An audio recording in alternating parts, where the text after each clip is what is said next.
Chapter 4. Deep Intrinsic Knowledge of Geeta. 1.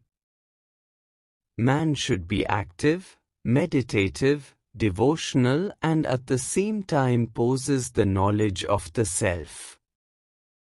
2. If among the greatest activity, you find greatest peace, you are a yogi. 3.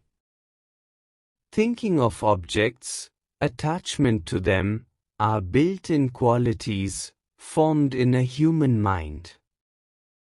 From their attachment grows longing, and from longing anger grows. 4. Insistence on the performance of Swadharma or one's own duty, in the spirit of yoga, is indeed often met with knowledge, but this insistence loses much of its force with the growth of higher deep wisdom and knowledge. 5. Duty of one state of life, in one set of circumstances, will not and cannot be that of others. 6. Swadharma should be taken as per the state of growth. 7. Thoughts are also karmas, so many karmas are not chaste. 8. Every karma is the seed of other karmas, hence karma is both caused and its effect. 9. Karmas are of three types. 1. Kriyamana, deeds of present life.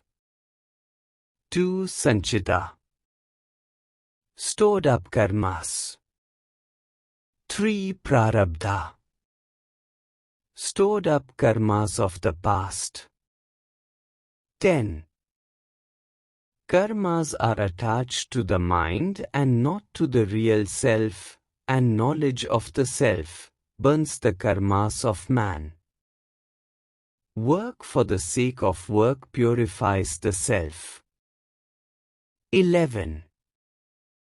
He who, restraining the organs of action, sits with revolving in the mind thoughts regarding objects of senses, he is of deluded understanding, is called hypocrite. And a roaming mind carries away one's own peace. 12. When man renounces all desires, satisfied in the self alone by the self, then he is said to be of steady wisdom. 13. He who sees inaction in action and action in inaction, he is intelligent among men, he is yogi and doer of all actions. 14. Yogi must live in the world, but the world must not live in him. 15. Do everything as worship to God. 16.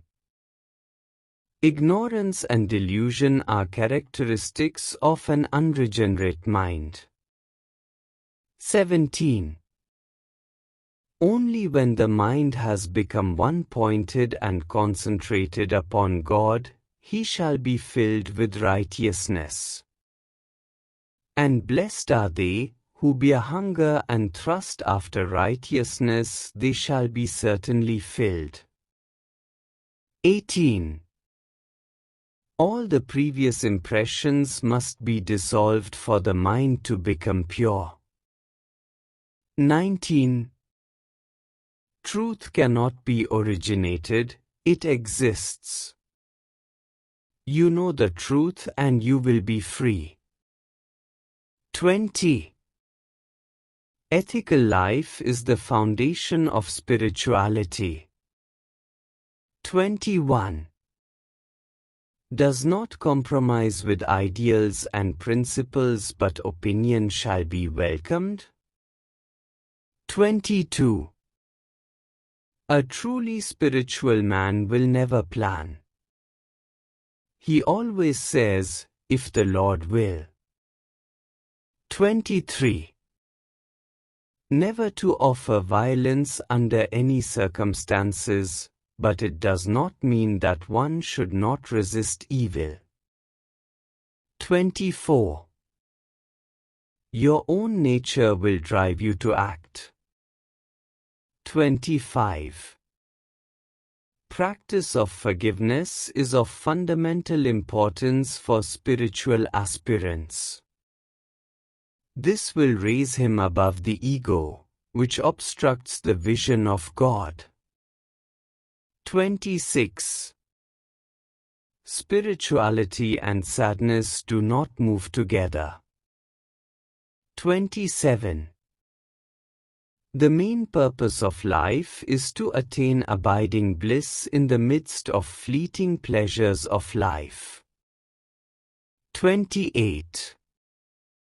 Those who dwell on the faults of others develop the same faults themselves in the subconscious mind. 29. To be fond of learning is near to wisdom.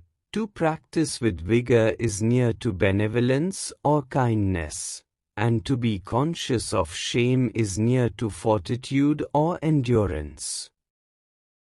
He who knows these three things knows how to cultivate his own character. He knows how to govern other man. Knowing how to govern another man, he knows how to govern the kingdom with its states and families. He is indeed virtuous. 30.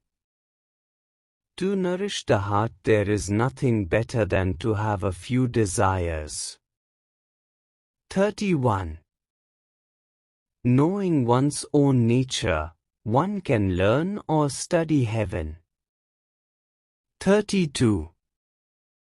Spiritual and material in their origin are one and the same. The sameness is a mystery, the mystery of mysteries. 33. Leave all things to take their natural course and do not interfere. Keep behind and you shall be kept up. Keep out and you shall be kept in. 34. Only from subjective knowledge it is possible to proceed to objective knowledge. The subjective is the consequence upon the objective. 35. Religion is rel or el, egio. Religio means relationship, a kind of relation or communication between human and superhuman being as per Greek word that means scrupulous observation of omen and performance of rituals or realized inwardly. 36. Those who refuse to be diluted by their brighter hours will not suffer so greatly in their darker one. 37. The Vedanta tells that no person can harm us or wrong us unless there is some trouble within ourselves. 38. It is because of bad habits that self-control becomes difficult, otherwise it is a very simple thing. 39. Alteration of external life is virtually a change of internal consciousness. 40. He whose aim is the happiness of others is virtuous. He whose aim is God is great. 41. The wise man seeks death all his life and therefore does not fear death. 42. He who renounces when he is not yet ripe for it only creates new bonds for himself. 43. True renunciation is in the mind only, and mental obstacles should be there wherever you are until the time is not reached. 44. The expression, "it is breathtaking," really means it is thought-taking, since the source of thought and breath is the same. 45. To crush all thoughts at their source is called Vairagya or dispassion. 46. Contemplations are more effective than silent incantation, and silence is more effective than uttered. 47. All sufferings of men are right as effects, their causes being the mistake of ignorance. 48. As per divine law, there is a survival of the best. Survival of fittest revolves itself into moral principle. The fittest of survival is for selfish persons and not for the best. The best does survive, and therefore pity, passion and love cannot be overthrown. 49. Physical pain is a protector of man's body, so mental pain is a protector of his mind and of his life. 50. Suffering of man indicates that divine law has been arrested. It is always the effect of wrong thoughts. The sole and supreme use of suffering is to purify, to burn out all that is useless and impure. 51. He who studies how to become faultless, who strives to be pure-hearted, who aims at the possession of a calm, wise and seeing mind, engaged in the most sublime task that men can undertake, and the results of which are perceptible in a well-ordered, blessed and beautiful life, is a divine man from the core of his heart. 52. Seed, tree, blossom and fruit are the fourfold order of the universe. Similarly, thoughts blossom the deeds, deeds bear the fruits of character and destiny. 53. Life in totality starts from the mind. 54. The outer is molded and intensified by the inner and not vice versa. 55. Practice always precedes real knowledge. 56. Where there are wrong conditions of mind, there is a bondage and unrest, and where there are right conditions of mind, there is freedom and peace. 57. Temptations are never overcome by unprepared fighting.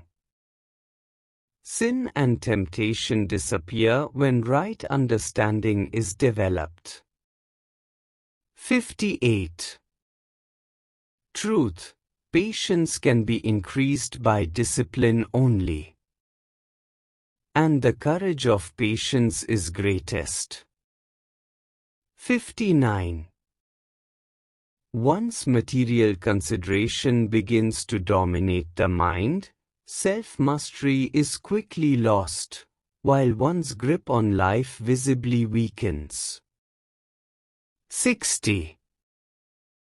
A man is not rightly conditioned unless he is a happy, healthy and prosperous being. And these are the results of harmonious adjustments of the inner with the outer surroundings. 61. Conditions are for our progress only. However, we don't understand and realize them. 62. Yajna means an act directed to the welfare of others, done without desiring any return for it, whether of temporal or spiritual nature. 63. He who bears enmity towards none, he who stands impartial and is free from attachments and serves me selflessly, he who dedicates to me all that he does, he who is filled with devotion to me, all-enduring, free of passion and desires, full of love, such a devotee becomes an instrument in the hands of the Lord. This is the essence of Gita's teaching.